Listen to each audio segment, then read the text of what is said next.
নমস্কার বন্ধুরা, JS fresh কুকিংয়ে স্বাগত জানিয়ে আজকে চলে এসেছি নতুন একটি রেসিপি নিয়ে।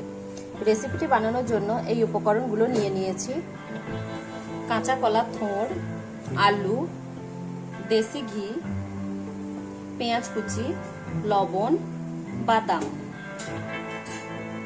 কাশ্মীরি লঙ্কার গুঁড়ো, জিরে ধনে গুঁড়ো, লঙ্কা গুঁড়ো, হলুদ গুঁড়ো, কালো জিরে, 5 ফোড়ন, ছাই মশলা, বাড়িতে যে ছাই মশলাটা বানাই ওই মশলাটা ভিডিও লিঙ্কে দিয়ে দেবো, দেখে নেবেন। গোটা জিরে, হলুদ গুঁড়ো। এরপর থোড়টাকে সিদ্ধ করে নেব।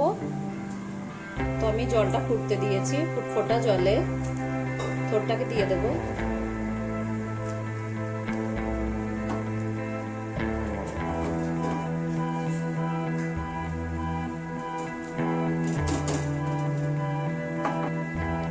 অল্প পরিমাণে একটু লবণ দেব আর অল্প পরিমাণে একটু হলুদ গুঁড়ো দেব।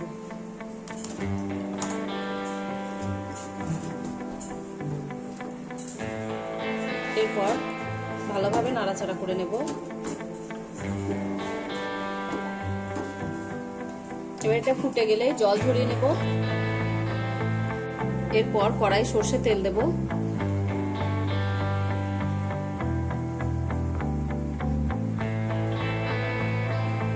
পাঁচ ফোড়ন দেব, গোটা জিরে দেব, কালো জিরে দেব।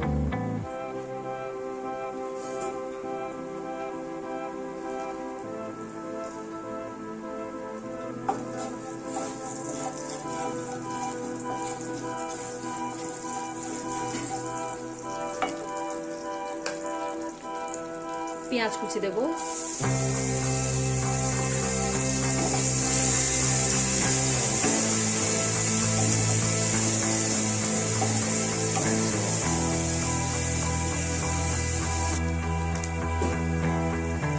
আদা রসুন বাটা দেব।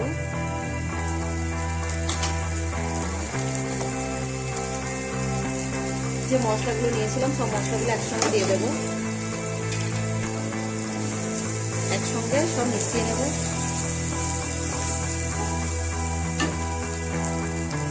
অল্প পরিমাণে একটু জল দেব।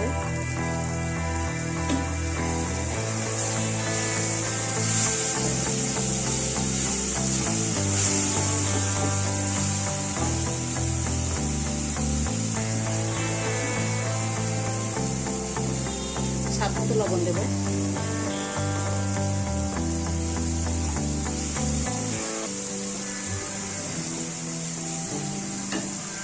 আলুটা দিয়ে দেবো।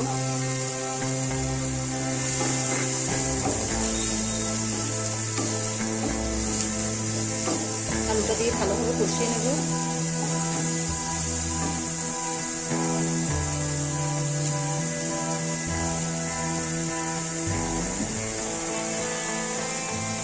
এরপর সিদ্ধ করা থোড়টাকে দিয়ে দেবো।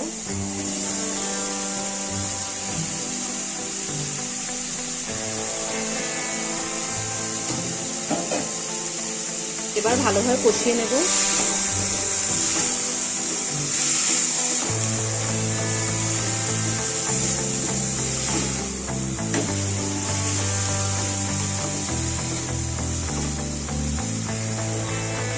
পাঁচ মিনিট মতো কষিয়ে নেব। 5 মিনিট কষানোর পর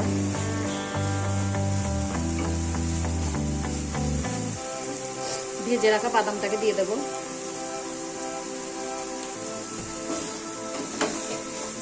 আবারও নাড়াচাড়া করে নেব।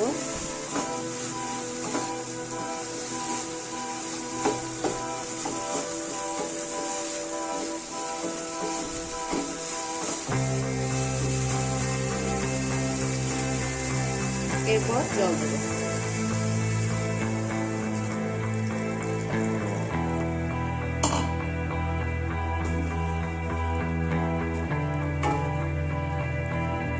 এবার ঢাকা দিয়ে এটাকে রান্না করে নেব। মাঝে মধ্যে নাড়তে থাকবো।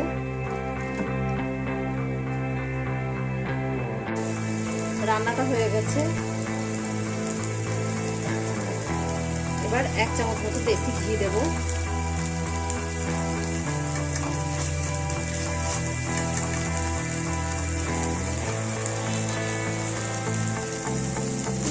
ভালোভাবে মিশিয়ে নেব দিয়ে।